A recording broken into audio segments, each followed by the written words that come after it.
Hi friends, welcome back to our channel. இன்றைக்கி நம்ம பெண்களுக்கு ரொம்பவே யூஸ்ஃபுல்லாக இருக்கக்கூடிய சில டிப்ஸை பற்றி தான் தெரிஞ்சுக்க போகிறோம்.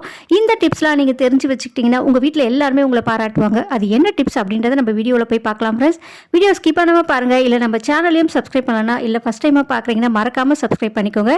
கூட பக்கத்தில் இருக்க பெல் ஐக்கானையும் கிளிக் பண்ணிக்கோங்க. அப்போ தான் நம்ம சேனல் அப்லோட் பண்ணுற வீடியோட நோட்டிஃபிகேஷனாக உங்களுக்கு உடனுக்குடன் வரும். நீங்களும் உடனுக்குடன் பார்க்கலாம்.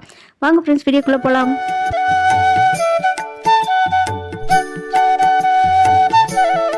பெண்கள் இந்த டிப்ஸ் எல்லாம் தெரிஞ்சு வச்சுக்கிட்டா கண்டிப்பாக நம்மளுக்கு எல்லா டைம்லையுமே ரொம்ப யூஸ்ஃபுல்லாக இருக்கும். வாங்க ஃப்ரெண்ட்ஸ், என்ன டிப்ஸ் பார்க்கலாம்.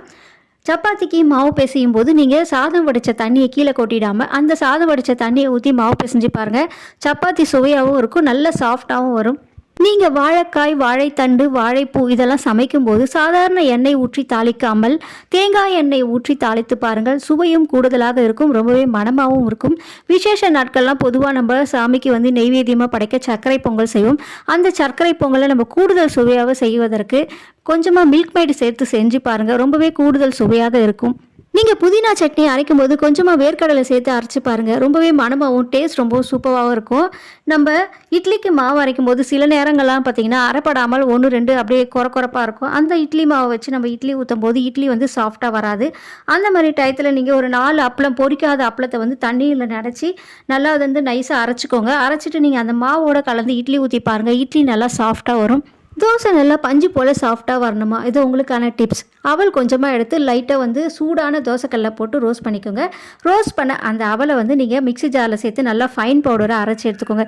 இந்த பவுடரை நீங்கள் தோசை மாவில் கலந்துட்டு தோசை ஊற்றி பாருங்கள். நல்லா பஞ்சு போல் சாஃப்டான தோசை நம்ம செய்யலாம்.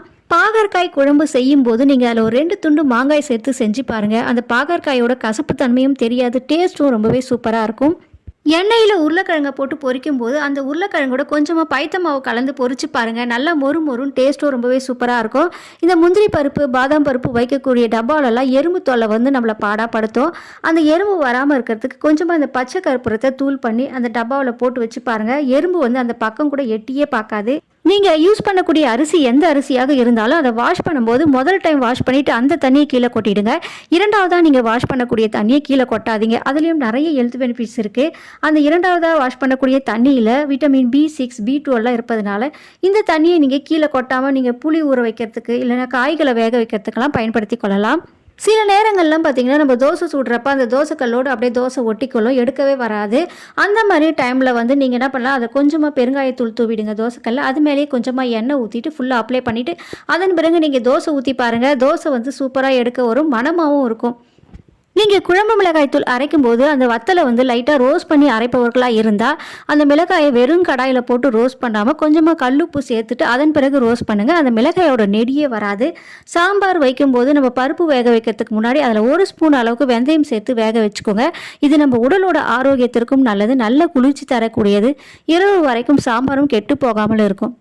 நீங்கள் அதிகமான அளவு ஊறுகாய் செய்து ஸ்டோர் பண்ணி வைப்பவர்களா? ஸோ உங்களுக்கான டிப்ஸு, ரொம்ப நாளைக்கு கெட்டு போகாமல் இருக்கணும்னு நினச்சிங்கன்னா லாஸ்ட்டாக நீங்கள் அதோட கொஞ்சமாக கடுகு எண்ணெயை சேர்த்துட்டு அதன் பிறகு பாட்டிலில் ஸ்டோர் பண்ணி வைங்க. ஊறுகாய் எப்போவுமே ஃப்ரெஷ்ஷாக இருக்கும். குலோப் ஜாமுன் செய்பவர்கள்லாம் நீங்கள் குலோப் ஜாமுனுக்கு சர்க்கரை பாகு எடுக்கும்போது அந்த பாகு ஆறிய பிறகு நீங்கள் குலோப் ஜாமுனை செய்யுங்க. குலோப் ஜாமுன் உடையாமல் வரும். நீங்கள் குருமா செய்யும் போது தேங்காய் பேஸ்ட்டுக்கு பதில் இந்த பேஸ்ட்டை சேர்த்து பாருங்கள். பொட்டுக்கடலை ஒரு 2 ஸ்பூன், முந்திரி 10, சோம்பு 1 ஸ்பூன், தேவைப்பட்டால் நீங்கள் பச்சை மிளகாய் ஆட் பண்ணிக்கலாம். சேர்த்து இதை நல்லா மிக்ஸி ஜாரில் சேர்த்து நல்லா நைஸாக அரைச்சி வச்சுக்கோங்க. இதை நீங்கள் தேங்காய்க்கு பதில் சேர்த்து ஊற்றி குழம்பு செஞ்சு பாருங்கள். குழம்பும் நல்லா டேஸ்ட்டாகவும் சுவையும் சூப்பராக இருக்கும். நீங்கள் இஞ்சி பூண்டு பேஸ்ட்டு ரெடி பண்ணி ஸ்டோர் பண்ணி வைக்கிற மாதிரி இருந்தால் அதில் ஒரு 2 ஸ்பூன் எண்ணெயை சூடுபடுத்தி ஊற்றி நல்லா கலந்து வச்சுருங்க. கலந்து வச்சுட்டு ஆறிய பிறகு நீங்கள் ஃப்ரிட்ஜில் வச்சு ஸ்டோர் பண்ணிக்கோங்க. இந்த மாதிரி செய்யும்போது எப்போவுமே இஞ்சி பூண்டு பேஸ்ட் ஃப்ரெஷ்ஷாக இருக்கும். ஸோ நம்ம இன்றைக்கி வீடியோவில் பார்த்த டிப்ஸ்லாம் பெண்கள் எல்லாருக்குமே ரொம்பவே யூஸ்ஃபுல்லாக இருக்கும்னு நினைக்கிறேன் ஃப்ரெண்ட்ஸ். இந்த டிப்ஸ்லாம் நீங்கள் தெரிஞ்சுக்கிட்டிங்கனாவே உங்கள் வீட்டில் ரொம்பவே எல்லாரும் பாராட்டுவாங்க, உங்களுக்கும் ரொம்பவே யூஸ்ஃபுல்லாக இருக்கும். ஸோ இந்த யூஸ்ஃபுல்லான வீடியோஸை உங்கள் ஃப்ரெண்ட்ஸ் ரிலேட்டிவ்க்கும் ஷேர் பண்ணுங்கள், அவங்களும் பயன்பெறட்டும். வீடியோ பார்க்குறீங்க ஃப்ரெண்ட்ஸ், பிடிச்சிருந்தா மறக்காமல் லைக் பண்ணி சப்போர்ட் பண்ணுங்கள். நம்ம சேனலையும் மறக்காமல் சப்ஸ்கிரைப் பண்ணிக்கோங்க. நெக்ஸ்ட் ஒரு யூஸ்ஃபுல்லான வீடியோஸோடு உங்களை சந்திக்கிறேன். Okay friends, thank you.